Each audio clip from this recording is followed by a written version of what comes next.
You got a Mercedes-Benz that doesn't start? Here's your problem. This ESL is bad. What we're gonna do with this?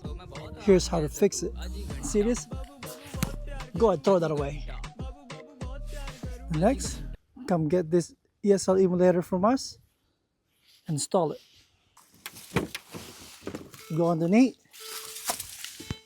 Go underneath here. You see our emulator installed right here. It's red.